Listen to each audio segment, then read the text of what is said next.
Ang isa sa pinanghihinayangan ni Reka, hindi raw siya nabigyan ng pagkakataon na makapagpaalam ng maayos sa kanyang amang pumanaw kamakailan sa cancer ng urinary bladder. December 1 po, 2023. Nung dinala na po siya sa ospital, nung gabi na yun, nawala na rin siya. Wala na siyang hinabili.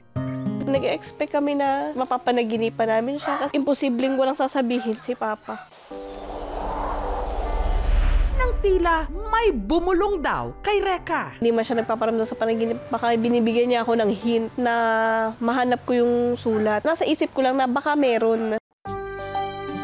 Sinimulan niyang halughugin ang mga gamit ng ama. Nandun po ako sa tindahang iniwan niya. Narating ako dun sa luma niyang cabinet. Binuksan ko siya isa-isa. Meron ako nakita sa ilalim. Naka-plastic siya.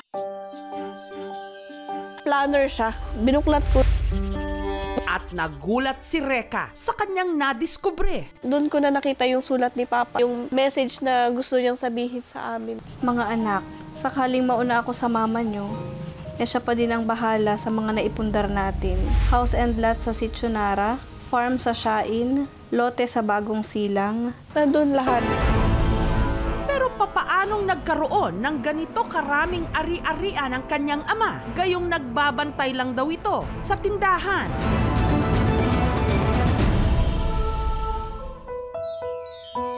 Dito sa Buena Vista, Quezon Province, binuo ni Reynold ang kanilang pamilya. Kasama ang misis niyang si Aleli at ang mga anak nilang sina Reka at Rayleigh. Napakabuti pong asawa at talagang maginhawa po ang buhay ko sa kanya. Nung bata pa po kami, ang papa ko po ay isang lineman. Pero si Reynold na aksidente. Nahulog po siya sa tulay, nabali yung spinal cord niya. Hanggang tuluyan na siyang nabaldado. Sobrang hirap po talaga. Nung una, in denial pa ako. Sobrang mahal na mahal ko po siya. Simula po noon, nandito na lang po siya sa bahay, nakahiga.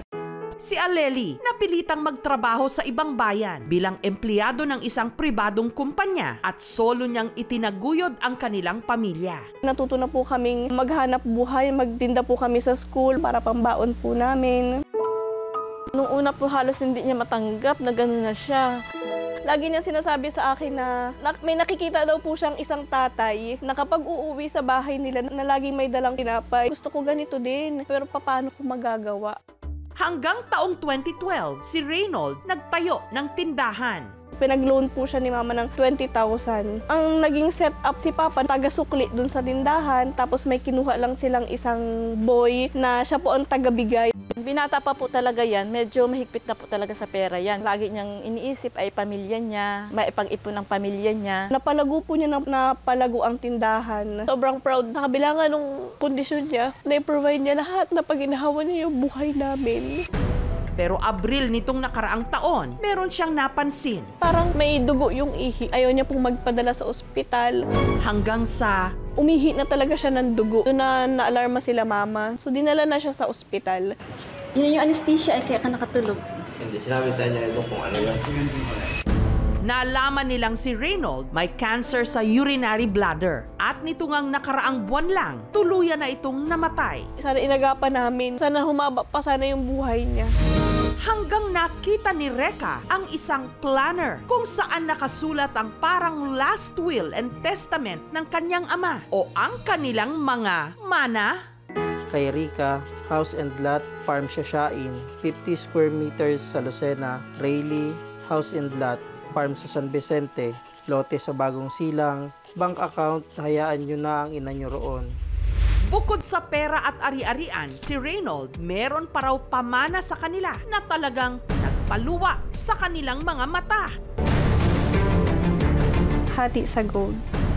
Paanong nagkaroon ng ginto ang isa lang nakatutok sa sari-sari store at baldado pa? Ang detalye ng mga pamanang iniwan ng kanilang ama na nagpaluha at nagpaluwa ng kanilang mga mata. Ibubunyag na sa aming pagbabalik.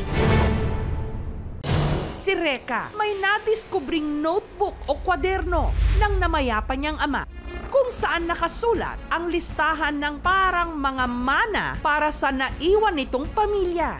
Kay Rika, house and lot, farm Siasyain, 50 square meters sa Lucena, Rayleigh, house and lot, farm sa San Vicente, lote sa Bagong Silang, bank account, hayaan nyo na ang ina nyo roon.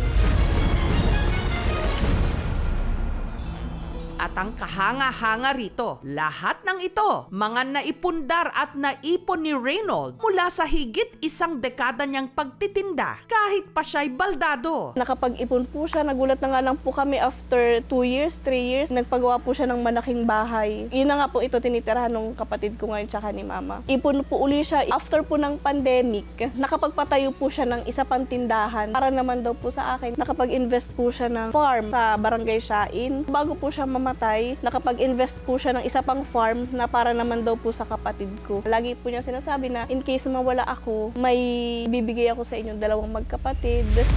At may isa pa raw itong ipinamana sa kanila, ang mga naipon nitong alahas na ginto.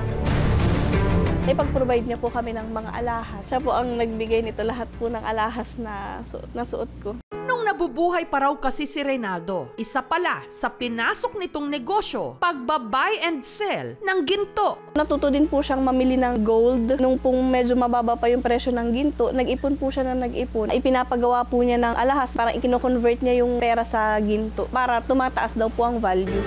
Magkano kaya ang kabuuang halaga ng pamana ng kanilang ama? Sa akin po siguro po aabot po siya ng 5 million. Kung pagbabasihan natin yung batas, napaka-specific or kinakailangan meron kang mga sundin na alituntunin para makonsider na last will. Pag sinabing holographic will, ito yung sulat kamay na ginawa ng isang tao kung saan dito niya nilalagay kung papaano niya gusto hati-hatiin. Pero kailangan para ito ay makonsider na last will, dapat ito ay iyong pinirmahan at nilagyan ng petsa. Maliban dun sa pagsulat, no, kailangan aprubahan din ng court para talagang masabi mong matibay at legally binding. Pero si Reka, meron daw nabasa sa notebook na hindi matatawaran ng anumang halaga. Hayaan daw namin na makapag-relax yung aming ina. Dahil daw sa haba ng panahon ng pag-aalaga ni mama sa kanya, maging mabuti kami sa aming mga asawa dahil yan lang ang makakasama namin habang buhay. Huwag daw namin pababayaan yung negosyong iniwan niya, yung mga niyugan na naipundar niya. Papa, kung baka sakali narinig mo ako sa heaven, tinaguyod mo kaming magkapatid. Salamat sa lahat ng sakripisyo ninyo. Napakahirap na wala ka na. Na hanggang ngayon talaga sobrang sakit. Hindi nga namin alam paano kami magsisimula nang wala ka.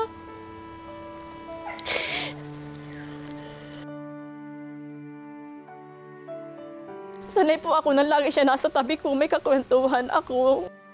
Sobrang sakit po. Hanggang ngayon po.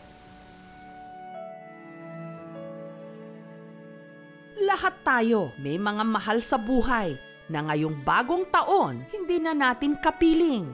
Pero nag-iwan naman sa atin ng mga gintong alaala. Salamat sa lahat-lahat. Hindi ka namin makakalimutan. Mananatili ka sa puso at isip namin. Hindi mawawala.